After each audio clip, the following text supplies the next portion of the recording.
Yo les gars, c'est Reaper. Donc aujourd'hui, on se retrouve pour un petit tuto sniper qui va vous apprendre à gérer le snipe sur Warface.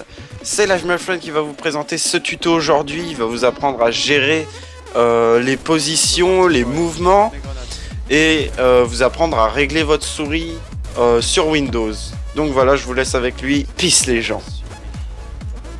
Et yop les gens, c'est LiveMyFriend et on se retrouve donc sur le bureau pour régler les paramètres de la souris sous Windows. Donc pour aller dans le panneau de configuration, sous Windows 10 ou sous Windows 8, vous ouvrez l'explorateur du fichier, vous cliquez sur ce PC, vous faites clic droit propriété, et après vous recliquez ici pour avoir le panneau de configuration, comme ça vous avez tout de suite le panneau de configuration, il n'y a pas à faire 40 manips pour aller le chercher. Sous Windows 7, vous ouvrez le menu démarrer, vous avez panneau de configuration, c'est aussi simple. Après vous allez dans matériel et audio, dans la barre de recherche vous tapez les 3 premières lettres de souris. Vous prenez modifier les paramètres de la souris. Et là dans cette boîte de dialogue il y a plusieurs choses à faire. Tout d'abord la vitesse du double clic, vous la mettez au 6ème curseur en partant de lente ou en partant de rapide. De toute façon c'est le même nombre de curseurs, donc c'est 6.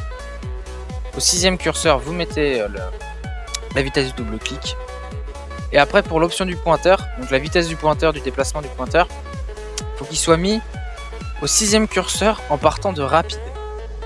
Cela, en fait, c'est le truc. Enfin, l'accélération sous Windows va faire que si vous bougez plus ou moins rapidement votre souris, la souris va faire plus ou moins de chemin. Et le problème, c'est que ça altère la précision quand on joue principalement au sniper et sur n'importe quel FPS. Donc, il faut absolument le mettre au 6ème tiret en partant du rapide.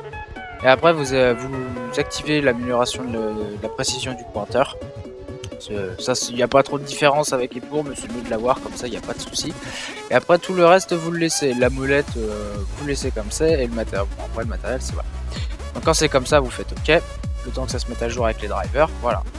Après ce qui est vraiment pour le choix des DPI sous votre souris, c'est si vous avez la possibilité de mettre plusieurs DPI en programme, un peu comme moi j'ai avec ma souris, vous essayez plusieurs DPI en game, vous faites des grandes panels et puis vous essayez plusieurs DPI et c'est comme ça que vous allez apprendre un peu à gérer le DPI sous Windows et sous les FPS, et après la sensibilité va se faire sur le jeu en elle-même qu'on va voir tout de suite.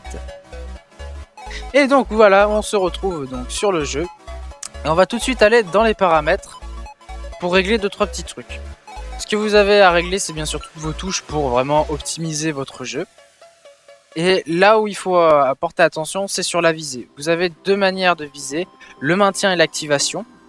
Les deux sont très bons, c'est juste par votre plaisir, enfin vos habitudes de jouer. Si vous jouez un peu sur console, vous avez eu l'habitude du viser maintien, donc c'est vraiment une question d'habitude. Après, les deux sont similaires à jouer, c'est juste après dans le tempo qu'il va falloir, par rapport au moment de tirer, quand on a le viseur actif, qu'il va falloir gérer ça, mais on va le voir tout de suite après. Après, donc vous allez dans Gameplay et il faut que vous choisissez absolument le viseur rond ou un de ces 3 viseurs, et en comprenant celui-ci, qui ont un cercle. Le cercle va vous aider à recentrer l'ennemi. Dès que vous commencez à scoper, le cercle commence à se recentrer avant que la lunette arrive à l'œil. Et du coup, vous pouvez réajuster tous vos tirs. Et c'est vraiment un gain de précision qui est vraiment important. Et même avec n'importe quelle arme, que ce soit si vous jouez dans des classes artilleurs et autres, c'est vraiment un viseur qui est très polyvalent. Et enfin, c'est le viseur où je suis plus à l'aise et qui est le plus facile, je pense, à utiliser quand on joue sniper, parce que vraiment il sert à recentrer et tout. Donc après ces petits réglages, on va tout de suite se retrouver sur quelques exemples et sur le jeu. Allez, à tout de suite. Et voilà, donc on se retrouve dans le refuge. Et donc là, on est avec l'intervention, ou le M217 si vous préférez sur le jeu.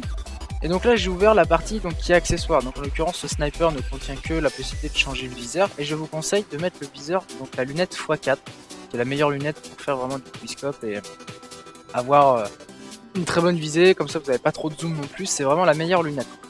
Après, sur d'autres snipers, je vais vous montrer après, on peut mettre plusieurs autres accessoires, mais l'accessoire de base, le premier que vous devez mettre, c'est la lunette x4. Et donc là, comme vous voyez, on a le cercle, et dès que bien sûr vous vous déplacez, vous marchez, ce cercle s'agrandit. Mais dès que vous allez scoper, comme vous allez voir, regardez, je mets mon point sur là, et dès que vous allez scoper, le cercle se rapetisse un tout petit peu, le temps juste avant que la lunette vienne à l'œil. Et ça, c'est vraiment La méthode, c'est la meilleure méthode. Et pour quickscoper, bah, c'est tout simple. Moi, je suis en visée activation, donc je clique, j'attends le bon moment et voilà.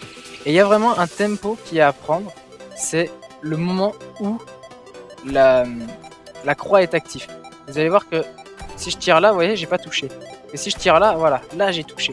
Il y a vraiment un moment de tempo qu'il faut prendre en compte pour le quickscope. Après, c'est de l'entraînement. Vous voyez, là, moi, comme je suis en visée activation, l'avantage de la visée activation, c'est que vous, par exemple, là, si vous courez pas, si vous activez, voilà, vous courez pas, vous pouvez, et le scope va rescoper tout seul. C'est juste l'avantage de l'activation. Après, dans les mouvements, on va tout de suite voir les mouvements sur des exemples quand j'étais en partie que j'ai rec, et on va voir ça tout de suite. Donc à tout de suite les gens. Et donc pour les conseils, les derniers conseils pour ce tuto, donc pensez à pré-shooter, enfin à pré-scoper surtout. Comme là, vous avez vu, j'ai scopé, j'ai anti-scopé, j'ai pu anticiper l'ennemi. Là aussi, vous voyez, hop, on aligne, on scope, on aligne. Les no-scopes passent hyper bien sur ce jeu, donc faites-vous plaisir quand vous êtes important. Et puis voilà, après, ce qui est la glissade aussi disponible sur ce jeu. Voilà, c'est là par exemple, là, on descope, on rescope, c'est le meilleur moyen de réagir. Tout ce qui est ennemi. Et puis c'est pareil, la glissade quand vous passez des portes, faites des glissades décalées, c'est ce qu'il y a de meilleur, vous anticipez beaucoup mieux les personnes. Et puis voilà, après vous avez le taf à faire, vous faites le taf. Un mouvement que je pratique beaucoup, c'est comme là, courir, le décalé sauter, vous arrivez dans des angles, c'est le meilleur. Et là vous voyez, ben là on peut les enchaîner, et puis toujours en prescopant, c'est vraiment une des manières. Et vraiment vous scopez presque quand vous avez les nids dans le rond, voilà. Mais moi je vais vous dire tchuss les gens, et je vous laisse sur 2-3 kiffs de vidéos qu'on peut avoir sur le jeu. Allez, tchuss les gens.